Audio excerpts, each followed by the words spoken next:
오늘도 지난 시간에 이어서 비타민 B 5, 6, 7, 12 이 네 가지에 대한 내용을 리뷰해 보도록 하겠습니다. 비타민 B5, 판토테닉 애시드입니다. B5는 코엔자임 A의 일원으로 활약을 하게 되는데요. 이 코엔자임의 화학적 구조식을 보시면 끝에 설퍼, 황이온이 있죠. 여기에 통상은 H가 붙어서 존재하게 되는데 이 H, 수소이온이 떨어져 나가고 여기에 아세틸기가 붙으면서 아세틸코아가 되는 것입니다. 즉 아세틸기를 잡아주는 그런 역할을 하고 있는 것이죠. 자, 이 아세틸코아 정말로 중요하죠. 포도당과 아미노산에서 만들어져서 이 아세틸코아 중간 산물을 거치면서 어떤 물질들이 합성되느냐, 패티애시드가 만들어지고요, 트리글리세라이드, 그리고 포스포리피드, 그리고 TCA 사이클을 거쳐서 에너지 생성, ATP 생성 쪽으로 가고 콜레스테롤 합성, 모든 스트레스 호르몬, 바일애시드, 굉장히 중요한 물질들이 다 콜레스테롤로부터 만들어지죠. 그 다음에 케톤바디도 형성합니다. 엄청난 일을 하고 있는 것이죠. 만약에 코엔자임 A가 아세틸기를 붙잡지 못하면 CH3COOH, 즉 작은 분자량의 아세트산이 되면서 세포 밖으로 심플 디퓨전 방식으로 그냥 쓱 빠져나가게 됩니다. 그렇게 되면 에너지 생산뿐 아니라 위에 언급된 지방산 합성, 중성지방 합성, 인지질, 콜레스테롤 합성 등등 모든 과정이 올스탑이 되는 것입니다. 뭐라 그럴까요? 갑자기 막 생활하다가 전기하고 수도가 딱 끊긴 그런 느낌일 것 같습니다. 아니, 훨씬 더 심각한 상황이 벌어지겠죠. 비타민 B6, 피리독신을 말씀드리겠습니다. 다양한 형태로 존재하게 되는데요. 피리독신, 피리독살, 피리독사민 이런 형태로 존재하는데 어떤 형태든 피리독살 포스페이트로 바뀌어서 이것이 실제 기능을 수행하고 있는 것입니다. 이 피리독신이 하는 역할은 한마디로 트랜스 아미네이션, 즉 NAG2 아미노기를 이동시키는 역할을 합니다. 지방과 탄수화물과 달리 단백질은 반드시 나이트로젠이 존재하게 됩니다. 그리고 우리 몸의 에너지원으로도 사용되지만 통상 기능을 담당하는 역할을 하죠. 반드시 존재해야 되는 게 이 나이트로젠입니다. 질소 원자가 없으면 단백질도 없는 것이죠.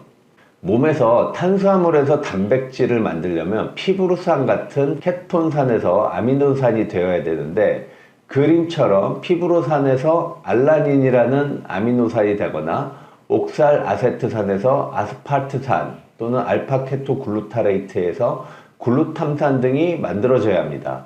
여기서 비타민 B6, 피리독살 포스페이트가 아미노기를 살짝 잡아주고 있다가 필요로 하는 아미노산의 전구 물질에게 아미노기를 넣어주는 역할을 하게 됩니다. 그러면서 아미노산의 균형을 잡아주는 역할을 하는 것이죠. 비타민 B6의 대표적 기능을 보시면 단백질 대사에서 100개 이상의 효소가 이 비타민 B6를 필요로 하고요. 적혈구 대사, 그리고 헤모글로빈 형성에 매우 중요하고, 그리고 신경계와 면역계, 이게 뉴로비타민이라고도 할 수 있거든요. 즉 트립토판에서 세로토닌 만들어지는 계열 또는 타이로신에서 카테콜라민 만들어지는 계열에서 크게 기여를 하고 있습니다. 그리고 트립토판을 니아신으로 변화시키고 공복시 혈당 조절을 하는 기능이 있습니다. 자, 비타민 B7, 바이오틴입니다.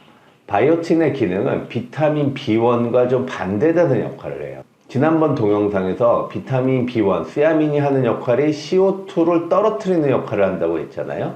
반대로 얘는 붙여주는 역할을 하게 됩니다. 바이오틴은 바이오틴 카르복실레이즈로 작용하게 되는 겁니다. 주로 이제 카르복실레이즈, CO2를 붙여준다는 얘기죠. 어떤 분자의 질소 부분에 바이카보네이트로부터 얻어진 CO2를 붙여주는 역할을 하는 거죠. 그래서 얻어진 결과가 이 표와 같은 것입니다.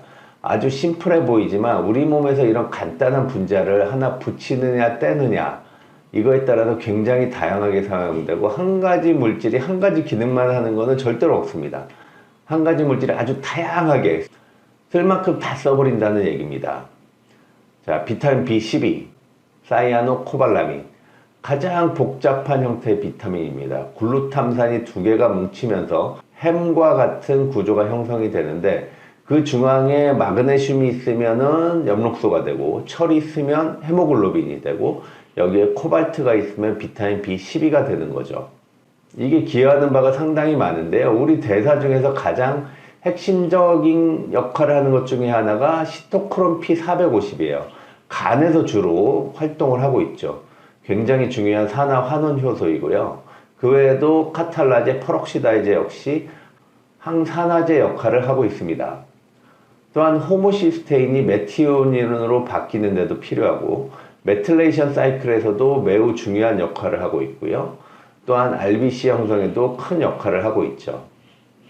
자, 이 메틸레이션 사이클은 워낙 중요한 부분이라서 다음 시간에 비타민 B9을 할 건데 그때 다시 한번 다루어 보도록 하겠습니다.